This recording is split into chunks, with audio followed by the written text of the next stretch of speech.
오늘 요한계시록 6번째 시간입니다. 오늘 우리가 읽은 이 본문은 사도 요한의 자기소개에 대한 기록이지요. 사도 요한은 계시록을 기록하면서 소아시아 7교회를 향하여 인사말을 쓴 이후에 이제 이 편지를 쓰는 자기가 누구인지를 이렇게 밝혀주고 있어요. 우리 9절의 말씀을 같이 한번 읽겠습니다. 시작.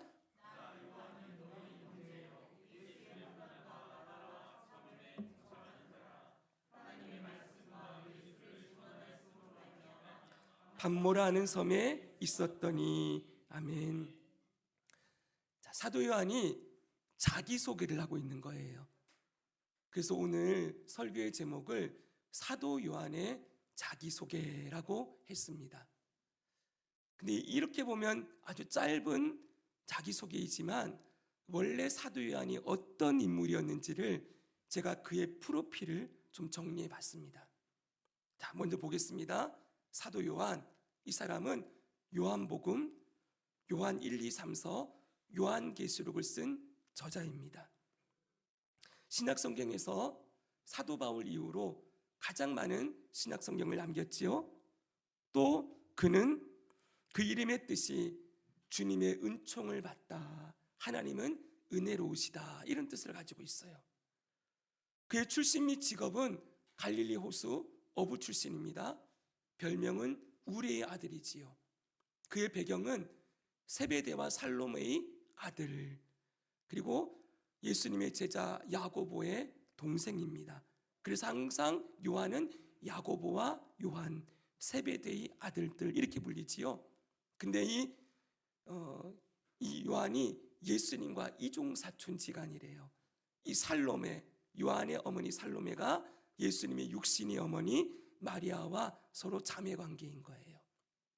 자, 이렇게 기본적인 내용이 나옵니다. 그리고 사도 요한의 특징이 있습니다. 그에게만 있었던 중요한 특징이 5가지인데, 첫 번째는 보시면 그는 예수님의 수제자 3인방 중에 한 명이에요. 예수님이 항상 12명을 데리고 다니실 때 그 중에 3사람을 특별히 데리고 다니시는 거 볼 수 있죠.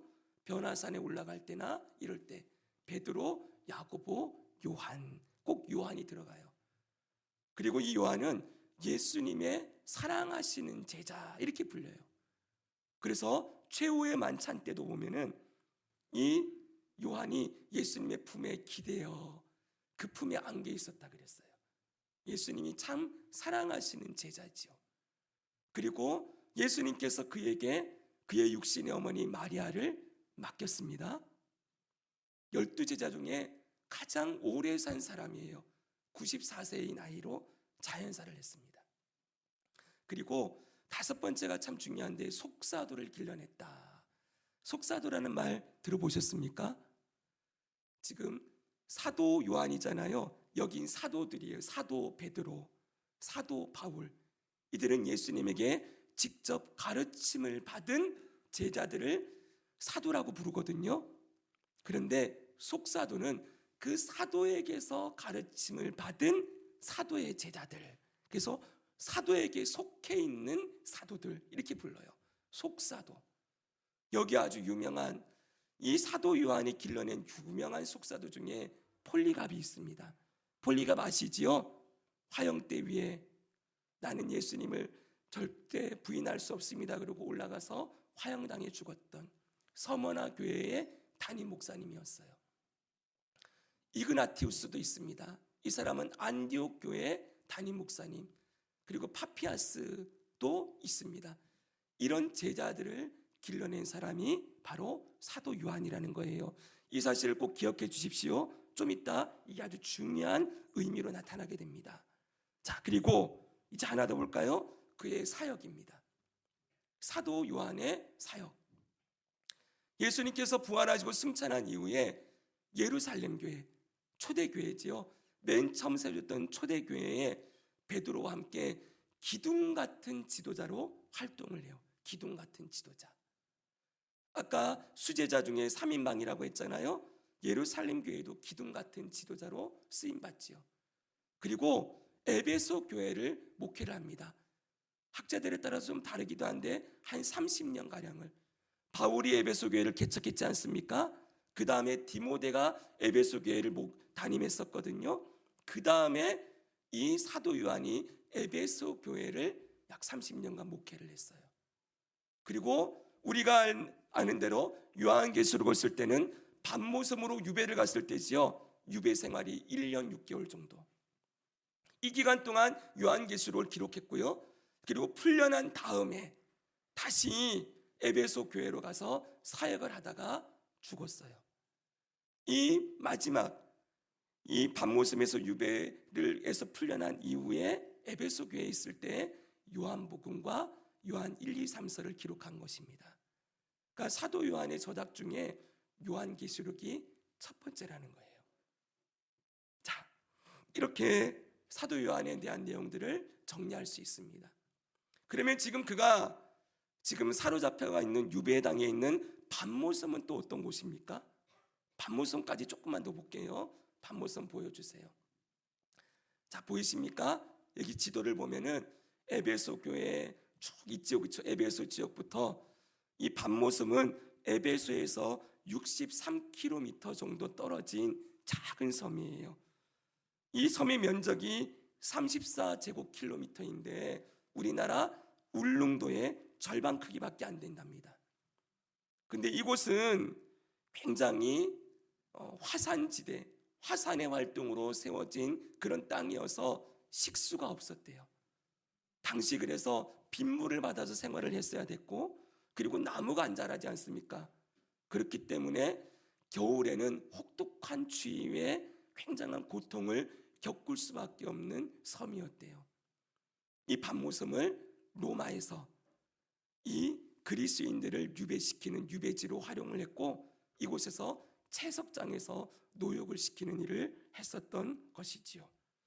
지금은 여러분 이곳이 성지순례의 아주 명소라고 합니다. 여기 가면은 성요한 수도원이 있고요. 그리고 여기에 계시 동굴도 있대요.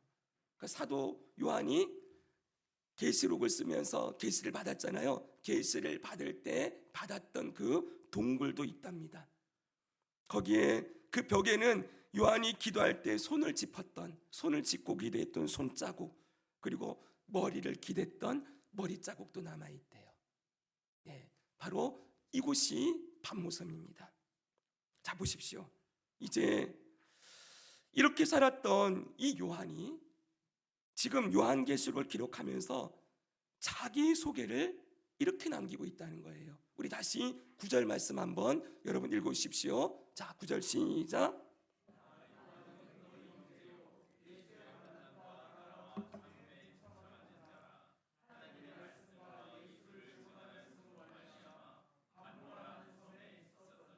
네, 아멘. 여기 나온 것을 보면은요, 사도 요한이 지금 자기를 소개하면서 네 가지를 얘기해요. 첫째, 나 요한은 너희의 형제다. 여기 너희는 누굽니까? 소아시아 7교회, 그 교회 성도들에게 나는 너희의 형제다.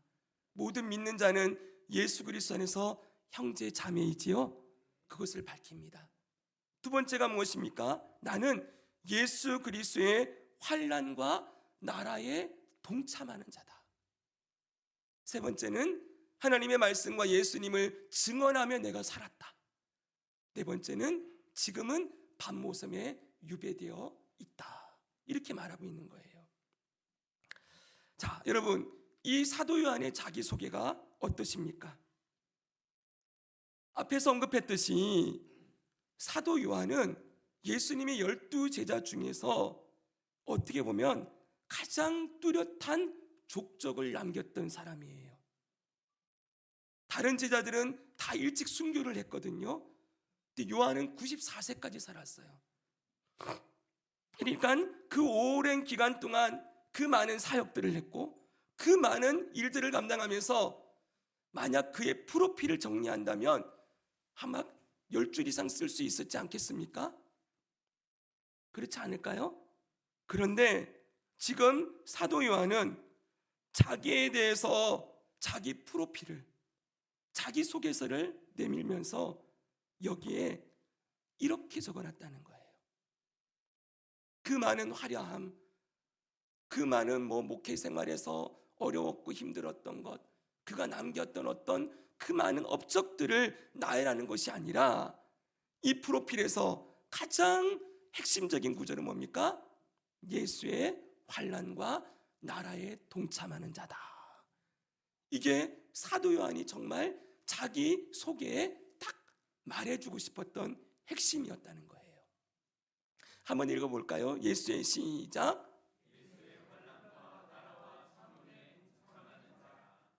아멘. 자기를 소개하는데 이렇게 말하고 싶어 해요.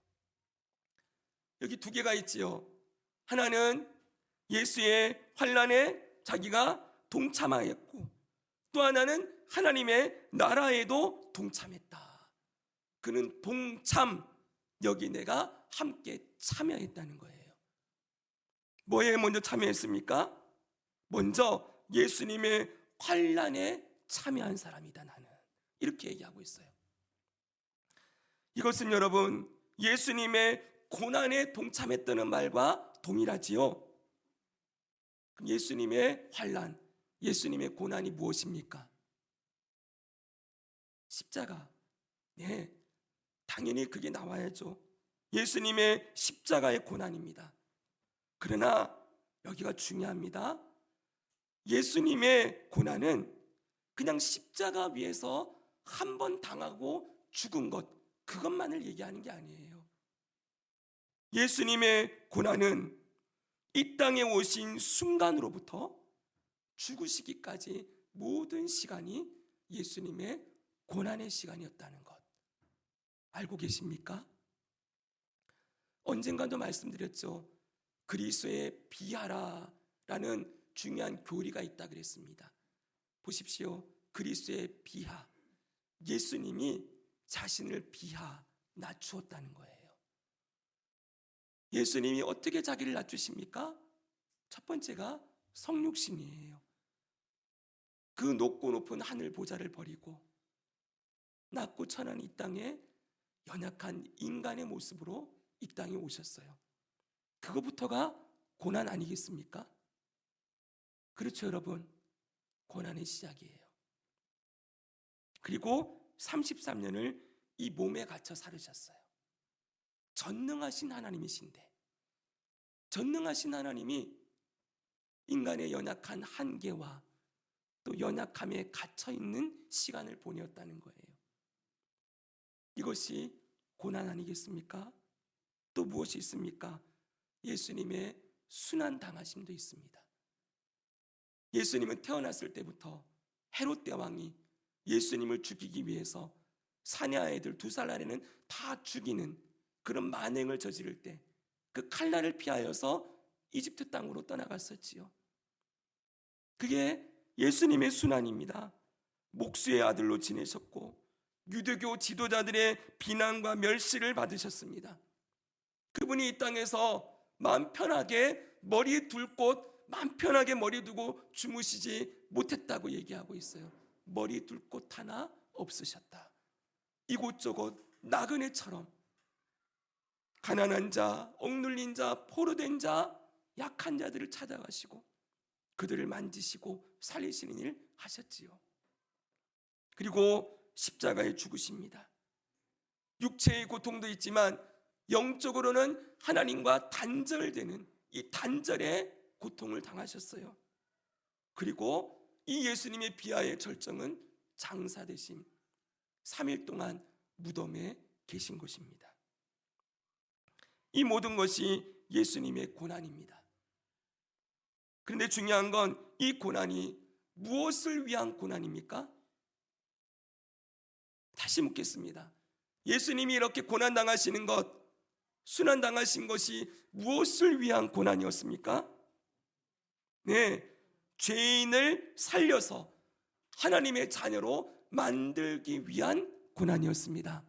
동의하십니까? 네, 그렇습니다. 그리고 그렇게 살아난 하나님의 자녀들을 모아서 교회의 공동체를 이루게 하시기 위한 고난이었어요. 그래서 여러 번 말씀드렸지만 예수님의 십자가의 결과, 십자가의 열매는 뭔지 아십니까? 죄인이 살아나서 하나님의 자녀가 된 것, 여기까지만 얘기하면은 하나만 알고 둘은 모르는 거예요.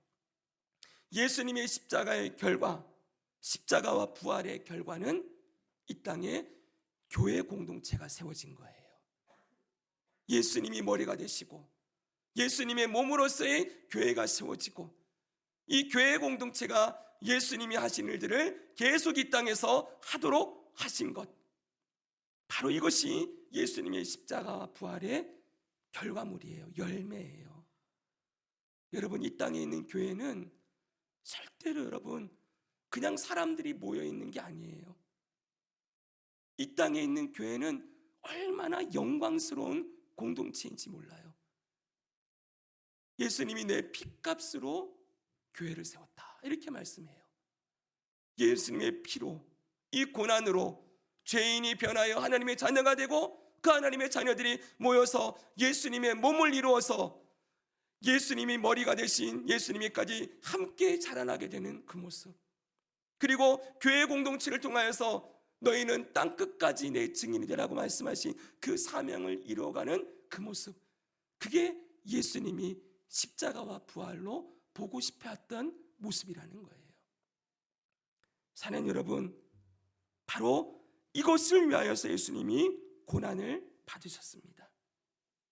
이 고난은 결과적으로 하면 사람을 사랑하신 고난이에요. 죄인을 사랑하시고 사람을 사랑하시면서 당하신 그 고난의 결과가 뭐예요? 죄인이 살아서 하나님 자녀가 되고 교회 공동체가 세워졌다는 거예요. 그러므로 여러분, 우리는 예수님의 이 고난이 무엇을 위한 고난이냐? 결국 한마디로 말하면 우리를 사랑하시기 위한 고난입니다, 이렇게 말할 수 있는 거죠. 괜찮습니까? 따라서 우리를 사랑하시기 위한 고난, 네, 그것이 예수님의 고난의 핵심이에요. 여러분, 사랑은 반드시 대가가 치러집니다. 사랑은 말로 하는 게 아니라는 거 우리 계속 배웠지요?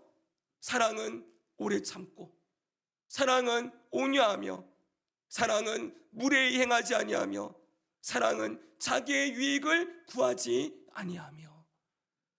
예수님이 그 사랑을 우리들에게 나타내시기 위하여서 그 고난을 자기의 유익을 구하지 않고 우리를 무례하게 대하지 아니하고 오래 참으시는 사랑으로 사랑하시며 이 고난의 길을 걸어가셨습니다. 사랑하는 여러분, 그런데 오늘 사도 요한이 뭐라고 얘기해요? 자신이 그 예수님의 고난에 동참한 자다, 이렇게 말하고 있다는 거예요. 우리는 단지 사도 요한이 지금 반모섬에서 유배 생활을 하면서 채석장에 노역을 하는 걸 예수님의 고난에 동참하는 거다, 이렇게 말했다고 생각해서는 안 돼요. 그건 아주 작은 부분이에요. 사도 요한이 어떤 사람이었다고 앞에 설명했습니까? 그는 사람을 가장 많이 길러낸 사람이에요.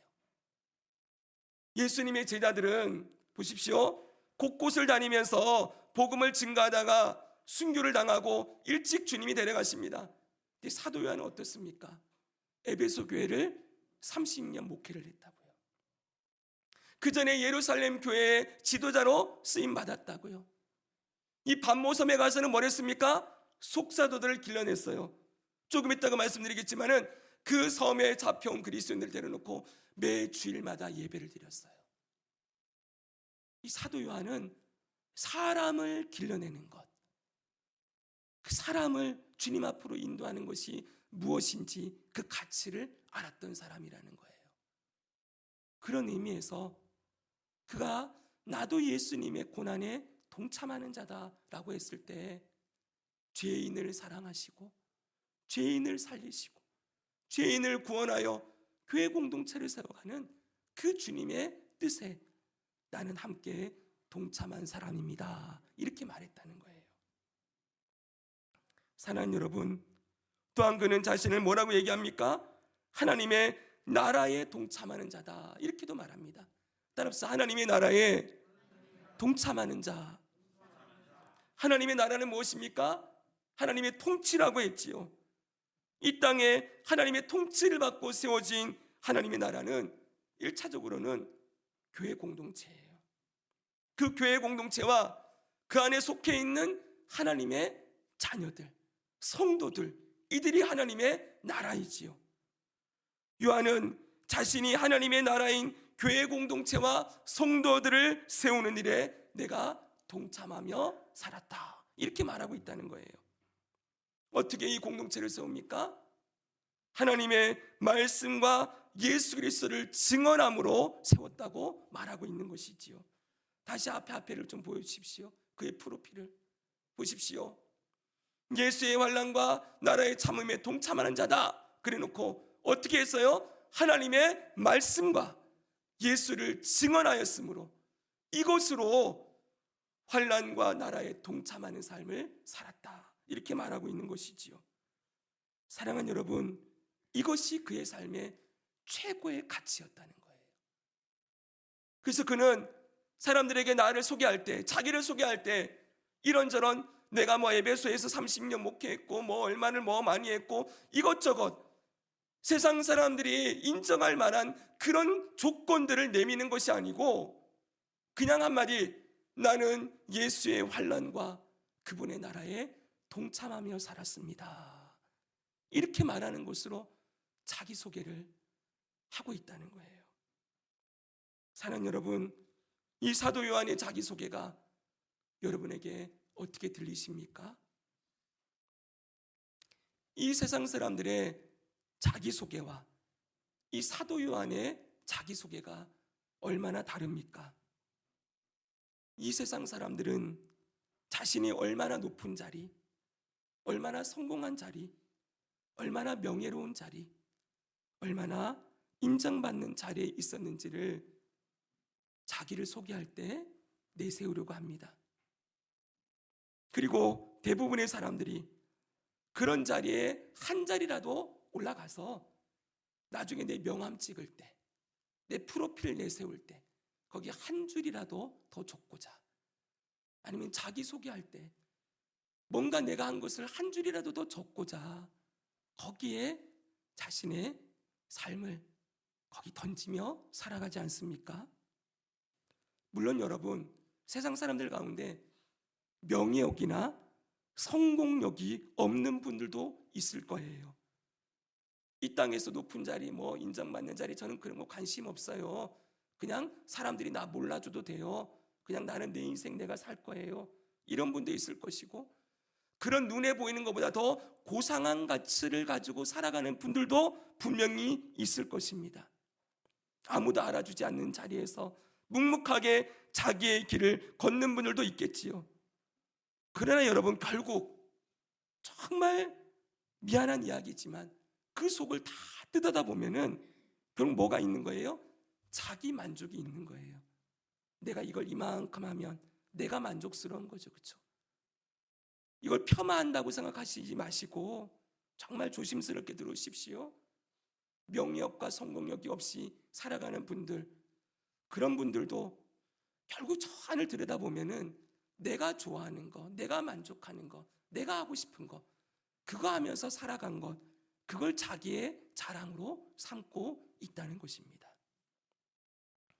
사랑하는 여러분, 다시 사도 요한의 자기소개서를 보십시오. 그는 자신의 삶의 중심에 자신이 아닌 오직 예수님이 있었음을 보여주고 있습니다. 예수의 환난과 나라에 동참한 자, 그는 예수님이 하신 일을 따라하고 예수님이 가신 길을 따라가고 그렇게 사는 사람일 뿐이라고, 내 삶의 주어는 예수님이라고 이렇게 외치고 있는 거죠. 내가 뭘 얼마나 했고 내가가 안 나오고 예수의 환난과 나라에 동참한다. 나의 삶은 예수님이 중심입니다 라는 걸 보여주고 있다는 거예요. 이 사도 요한의 자기소개가, 다시 말씀드립니다, 어떻게 들리십니까?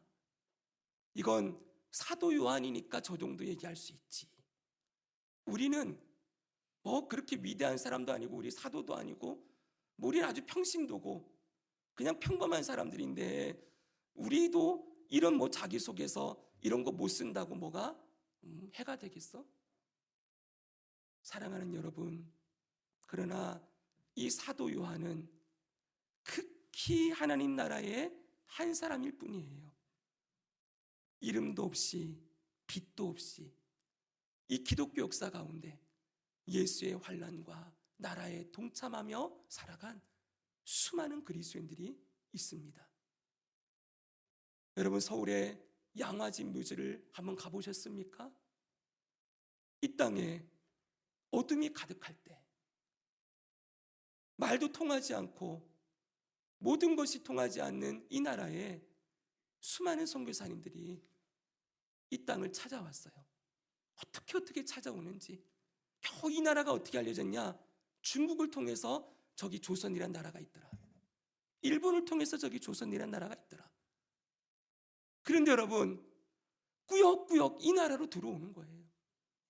그분들이 와서 뭐 했겠습니까? 뭔가 큰 업적을 남겼겠습니까? 그냥 이 땅에서 살았을 뿐이에요. 매일 예배하고 엎드려서 기도하고 그리고 붙여주신 영혼들 사랑하면서 그렇게 살다가 죽어간 수많은 분들이 거기 있어요. 한 군데 가면 무명의 묘지도 있어요. 이름 없이 빛도 없이 돌아가신 분들 모아놨어요. 사랑하는 여러분, 오늘 이 사도 요한의 이 자기소개가 나와는 상관없다, 이렇게 생각하시고 지나가지 않으면 좋겠습니다. 이 자기소개는 오늘날 예수 그리스도를 나의 구주, 나의 왕이라고 믿고 따르는 모든 성도들이 고백해야 될 고백이라고 저는 믿습니다.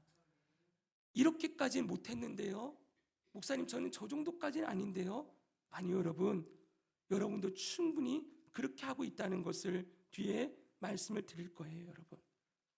여러분 미리 말씀드리면, 여러분 지금 사람을 사랑하는 일 하고 계십니까? 하고 계십니까? 오래 참는 사랑 하고 계십니까? 무례행하지 않고 온유하며 자기의 유익을 구하지 않고 다른 형제 자매를 위해서 포기하고 내려놓는 일들 하셨지요? 한두 번씩 하셨지요, 그렇죠? 나는 그런 거 한 번도 안 했는데, 이런 분 없잖아요, 여기, 그렇죠? 맞습니까? 여러분 직장에서 일주일 동안도 삶의 자리에서 여러분 그 말도 안 되는 일들을 처리하고 사람들 감당해내느라 여러분 애쓰셨지요? 네, 여러분 주님이 보실 때 이 일의 크기는 중요하지 않아요. 큰 업적 막 드러나는 거 아니요, 주님은 중심을 보신다고 하셨습니다.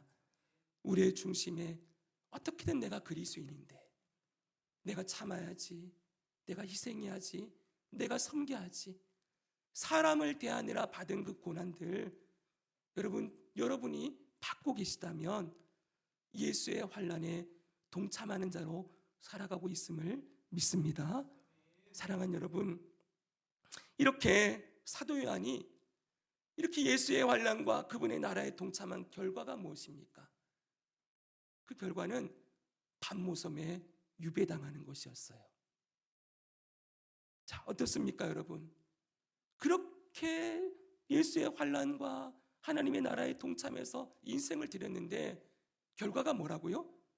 밤모섬에 유배당하는 거라고요. 이전에 있었던 사건 하나가 있어요. 들어보십시오. 이건 좀 전설 같은 얘기예요. 뭐냐면은 이 밤모섬에 유배당하기 전에 먼저 이 요한이 로마 관원들에게 잡혔대요. 도미티우스 황제의 그 사치하에서 잡혔대요. 그리고서는 잡아가지고는 이들이 어떻게 했는지 아십니까? 그를 끓는 가마 속에 집어넣었대요. 요한을요. 끓는 가마 속에. 근데 기적적으로 살아났더라, 이런 이야기가 있어요. 전설 같은 이야기지요. 근데 실제로 있었을지도 몰라요. 왜냐하면 하나님은 지금도 기적을 일으키시는 분이시니까. 네, 아까 얘기했던 폴리갑 있지요. 폴리갑도 그 화형대 위에 올라갔을 때 불이 그를 집어삼키지 못했대요. 그래가지고는 몇 번이고 불을 붙여가지고 이렇게 하는 일이 있었다라고도 얘기를 해요. 분명한 건 지금 얘의 삶의 결론은 뭡니까? 예수를 증언하고 예수의 환난과 고난에 동참하며 살다 어디도 들어가는 거예요? 끓는 물에도 들어가고 밤모섬에 유배도 가는 거예요. 여러분 어떻게 생각하십니까? 그는 지금 육체의 고난뿐만 아니라 육체의 고난과 환난도 겪고 있습니다. 영혼을 섬기고 영혼을 사랑하고 영혼을 구원하기 위하여서 당하는 고난뿐만 아니라 육체의 고난과 고통도 극심하게 겪고 있는 것이지요. 사랑하는 여러분, 이것이 그리스도인의 삶이라는 것 어떻게 생각이 드십니까? 이거 하나만 보아도 오늘날 현대 기독교가 외치고 있는 메시지가 얼마나 왜곡되고 잘못된 것인지를 알 수 있어요. 오늘날 사람들은 어떠합니까? 예수 믿으면 형통하고 예수 믿으면 성공하고 예수 믿으면 잘 되고 여러분 예수를 믿으면 모든 것이 잘 풀리고 잘 이루어진다 라고 하는 성공주의, 기복주의에 기독교가 전부 가 있지 않습니까? 오늘날 예수님 때문에 밤모섬에 유배됩니다. 예수님 증거하다가 끓는 물에도 들어갈 수 있습니다. 이런 말 하면 누가 그 얘기를 듣고 싶어 하겠습니까? 그런데 여러분 성경은 분명하게 이 얘기를 하고 있다는 거예요. 사도 요한처럼 살아도 그래도 고난이 찾아올 수 있다. 그래서 여러분 성경은 분명하게 이렇게 말해주고 있습니다. 디모데후서 3장 12절입니다. 같이 읽겠습니다. 시작.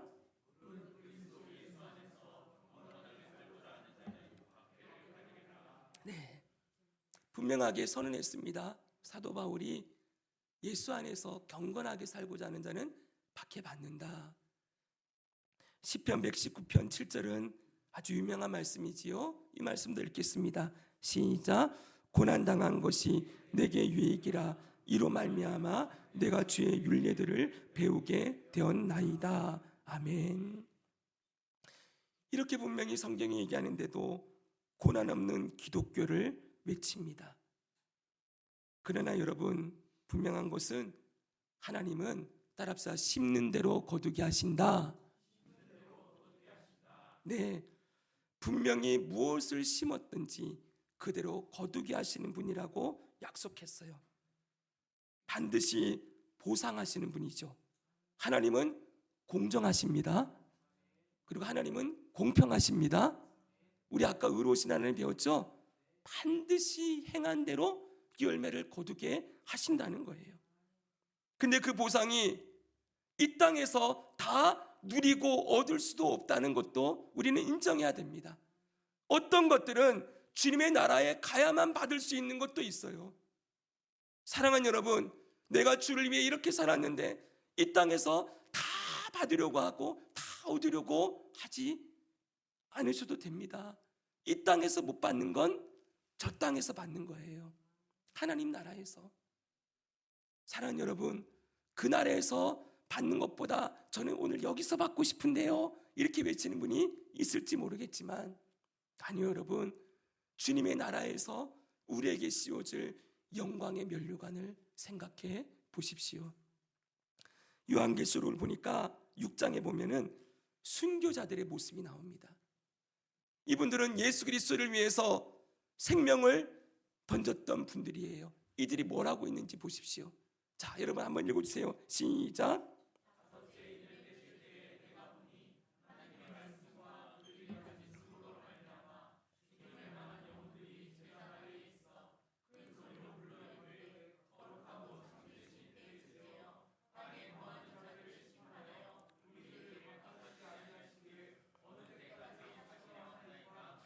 아멘.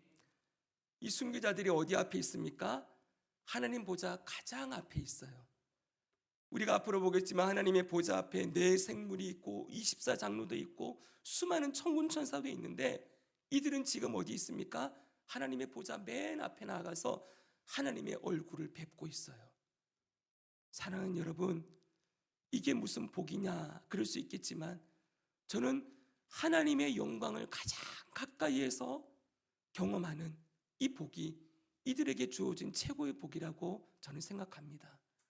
사랑하는 여러분, 우리의 삶에 예수를 위한 고난과 환난을 담당하다가 그러다가 고난에 고난을 받는다고 할지라도 실망하지 마십시오. 주님은 다 기억하시고 다 보상하시고 반드시 심은 대로 거두게 하시는 줄을 믿습니다. 사랑하는 여러분, 오늘날 이 땅 가운데 사도 요한의 시대와 같이 물리적인 압박과 핍박을 받는 분들 있습니다. 그런데 우리가 살아가는 이 세상은 이런 고난만 있는 것이 아니지요. 여러분, 우리가 살아가는 세상에는 영혼들을 섬기며 세우기 위한 고난도 있지만 특별히 우리가 살아가는 세상에는 이 풍요로운 세상 가운데서 당하는 고난도 있는 거예요. 잘 들어보세요. 악인들이 득세를 하고 육체의 정욕을 따라 살아가는 자들이 오히려 더 성공하고 잘 되는 것을 보면서 상대적인 박탈감과 회의감에 마음이 어렵기도 합니다. 세상의 지혜와 방법으로 사는 사람들은 돈도 잘 벌고 잘 나가는 것 같고 이렇게 믿음을 지키며 영혼을 섬기며 이렇게 주님 가신 길을 따라가는 우리들은 자꾸 뒤처지는 것처럼 보이기도 하지요. 사람을 살리고 섬기는 일에 헌신하다가 보면은 반드시 마음에 아픔과 상처도 입습니다. 어떤 경우는 우리가 그리스도인이라는 이 선함을 이용해서 오히려 우리 뒤통수를 치거나 우리를 무시하거나 이용하는 일들도 당할 수가 있는 것이지요. 그러나 여러분, 앞에서 말씀드렸다시피 예수님이 이 모든 고난을 겪으셨습니다. 그리스도의 비하를 생각하십시오. 그분이 이런 우리를 다 아시고 보고 계십니다. 우리가 예수님의 환난과 나라에 동참하고자 애쓴 그 모든 것을 보시고 아시며 심은 대로 갚아주시는 날이 있습니다. 잊지 마십시오. 우리는 이 세상 사람들과 걸어가는 길이 다릅니다. 다른 길에 서 있어요. 우리는 좁은 길에 있습니다. 저들은 넓은 길에 있습니다. 지금은 차이가 없는 것 같아요. 똑같이 그리스도인이나 세상 사람들이나 똑같이 사는 것처럼 보이지만 뭐가 달라요? 종착지가 다른 거예요. 종착지가. 우리 갈라디아서의 말씀을 꼭 기억하십시오. 같이 한번 이 말씀들 읽겠습니다. 자기의 시작.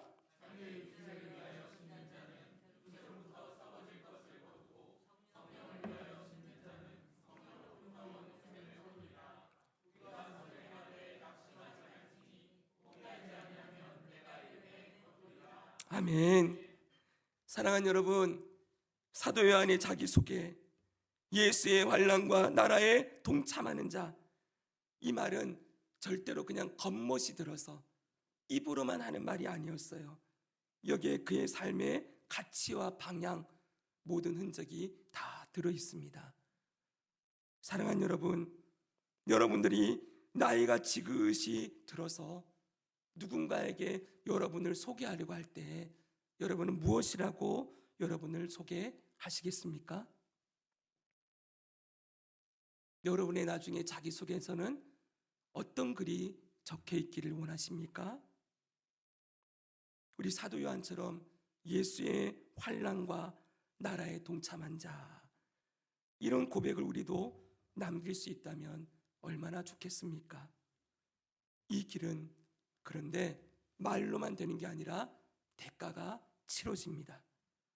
사람을 살리고 섬기기 위한 고난, 그리고 이 풍요와 부요가 가득한 세상 속에서 좁은 길을 따라 믿음의 길을 걸어가는 이 시간들, 여러분, 이 모든 것들이 나중에 우리 앞에 영광의 면류관을 얻는 길로 주님이 보상해 주실 것을 믿습니다. 이렇게 사도 요한이 자기소개를 한 이후에 잠깐 하나만 더 보겠습니다. 10절 11절을 보겠습니다. 10절 11절 읽어주십시오. 시작.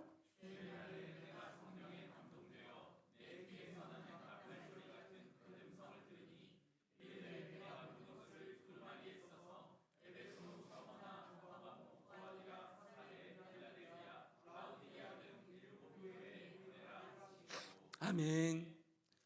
보십시오. 사도 요한이 예수님의 계시를 받은 날이 언제입니까?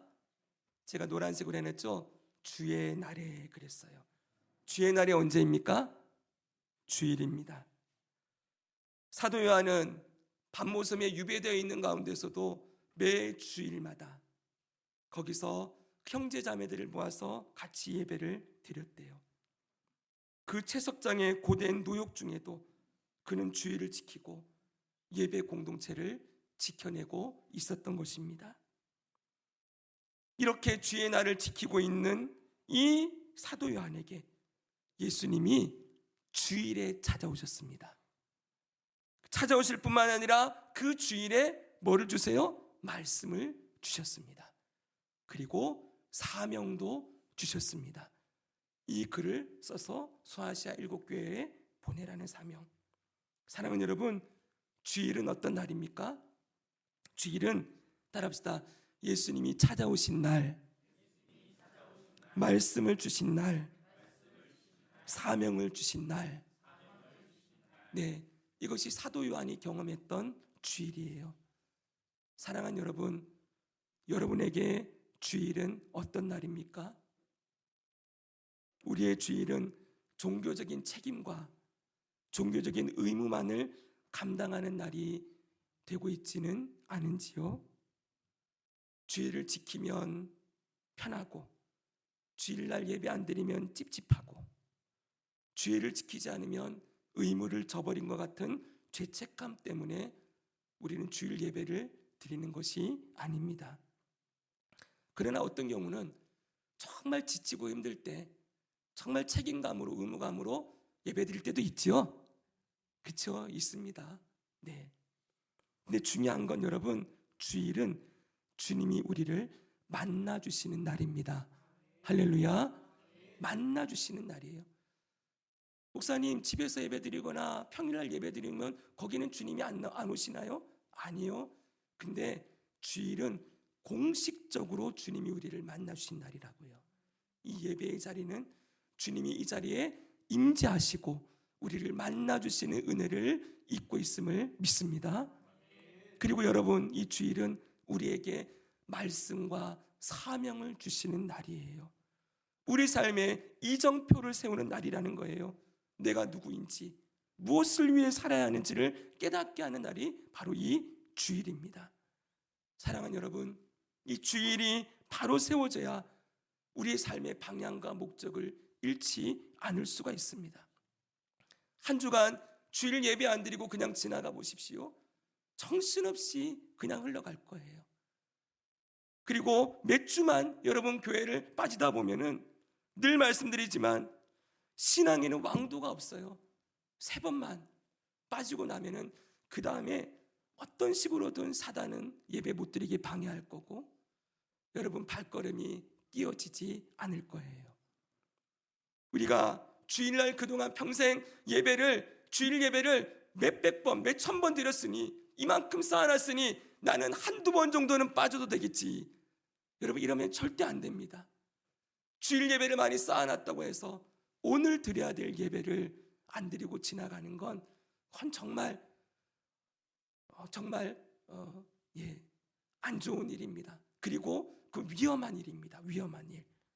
사랑하는 여러분, 주일을 생명처럼 여기시기를 축복합니다. 밤모섬에서도 끊임없이 예배를 드리며 주님 앞에 섰던 요한에게 예수님이 찾아오신 것처럼 오늘 우리 예배 가운데 찾아오신 주님께 감사합시다. 그리고 그분이 주신 이 말씀을 오늘 나의 삶의 지표로 삼고 예수의 환난과 그분의 나라에 동참하는 삶을 살아가도록 우리를 붙드시고 도와주시기를 기도합시다.